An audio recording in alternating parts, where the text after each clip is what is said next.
Aryan Khan drugs case मामले में आज यानी शुक्रवार को 12:30 बजे कोर्ट में जमानत याचिका पर सुनवाई शुरू हुई।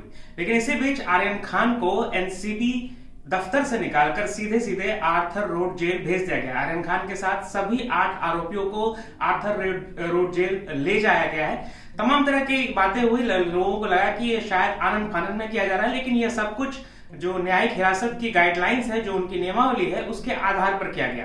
लेकिन इस बीच कोर्ट में बहुत कुछ हुआ है जिसके बारे में आपको जानना जरूरी है। कोर्ट में सतीश मान शिंदे आर्यन खान की जमानत को लेकर पैरवी कर रहे थे। सबसे पहले तो कोर्ट में इस बात को लेकर के ही बहस शुरू हो गई कि यह कोर्ट इस मामले की सुनवाई कर भी सकता है या नहीं, क्योंकि जो additional solicitor general Anil Singh है, उन्होंने ये कहा कि इस कोर्ट को यह अधिकार ही नहीं है कि वो इस मामले में जमानत को लेकर के आगे की सुनवाई करे। इस पर सतीश मान शिंदे ने कहा कि ये बिल्कुल है, जरूरी है और यहीं पर होनी चाहिए। इस पर जो मजिस्ट्रेट है RM नेर्लिकर, उन्होंने साफ तौर पर एएसजी को एक तरीके से हिदायत दे दी। उन्होंने कहा कि आप हमें ना बताएं कि हमारे अधिकार क्षेत्र में क्या है क्या नहीं है, ये मेरे ऊपर है कि हम इस केस को कहां तक सुनवाई करते हैं और उस पर क्या अधिकार देते हैं। खैर, इन तमाम बहसबाजी के बीच जब कोर्ट की सुनवाई शुरू हुई तो सतीश मान शिंदे ने क्या कुछ कहा है कोर्ट में आर्यन खान के हवाले से, वो जानना जरूरी है। सतीश मान शिंदे ने आर्यन खान के हवाले से कोर्ट में कहा कि मैं एक सम्मानित परिवार का हिस्सा हूं और मैं यह देश छोड़कर नहीं भागूंगा,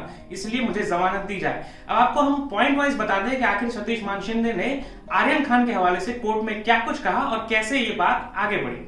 आर्यन खान के हवाले से सतीश मान शिंदे ने कोर्ट में कहा कि मैं 23 साल का हूं और मेरा कोई आपराधिक बैकग्राउंड नहीं है। मैं बॉलीवुड का हिस्सा हूं, इसलिए इंटरनेशनल टर्मिनल उस दिन गया था। वहां जब मैं टर्मिनल पर पहुंचा, वहां एनसीबी के अधिकारियों ने मुझे गेट पर ही रोका, मुझसे पूछा कि क्या आपके पास ड्रग्स है। मैंने कहा कि नहीं, मेरे पास कोई ड्रग्स नहीं है। इसके बाद एनसीबी के अधिकारियों ने मेरी तलाशी ली, मेरे बैग की तलाशी ली, मेरे कपड़ों की तलाशी ली। उन्हें कुछ भी नहीं मिला, यानी कोई ड्रग्स मेरे पास से एनसीबी के अधिकारियों को नहीं मिला। एनसीबी के अधिकारी चाहते थे कि उनके पास मेरे पास से कुछ बरामद हो जिसके बाद वो मुझसे पूछताछ कर सके। इसके बाद आर्यन खान ने कहा कि एनसीबी के अधिकारियों ने मेरा फोन ले लिया और उसके बाद मेरे से पूछताछ की गई। हिरासत में लिए जाने के बाद आर्यन खान ने यह भी कहा कि उनसे पहले दिन जो पूछताछ की गई थी हिरासत में या गिरफ्तारी के बाद, उसके बाद से अभी तक कोई पूछताछ इस मामले में एनसीबी के अधिकारियों ने नहीं की है। अचित कुमार, जिसको कि बुधवार को गिरफ्तार किया गया और कल यानी गुरुवार को उन्हें कोर्ट में पेश किया गया था, उस अचित कुमार के लिए भी आर्यन खान का कहना है कि पहले दिन की जो पूछताछ थी उसी में अचित कुमार का नाम मैंने लिया था और उसमें भी एनसीबी ने अपना समय लिया उन्हें गिरफ्तार करने में, उन्हें रिमांड पर लेने में। और अब इसी पर सतीश मान शिंदे ने कोर्ट में तर्क दिया कि जिस अचित कुमार से आमने सामने बिठाकर आर्यन खान की पूछताछ के लिए एनसीबी बार बार ये कह रही है कि इन्हें हिरासत में रखना जरूरी है, आखिर उसी अचित कुमार को गिरफ्तार करने में एनसीबी ने इतना वक्त क्यों लगाया।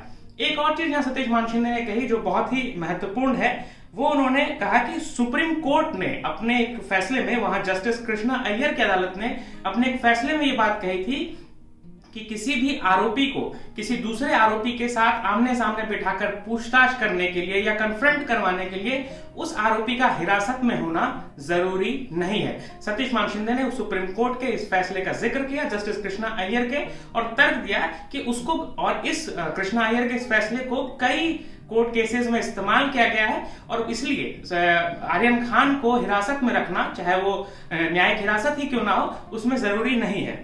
सतीश मान शिंदे ने आखिर में अपने इस पूरे दलीलों को एक जगह अंत करते हुए उससे पहले कोर्ट से कहा कि आर्यन खान के हवाले से सतीश मान शिंदे ने कहा वहां पर कि मैं एक सम्मानित परिवार से ताल्लुक रखता हूं, मेरे माता पिता, मेरे भाई बहन यही हैं, मेरे पास भारतीय पासपोर्ट है और मेरी जड़ें इसी समाज में है।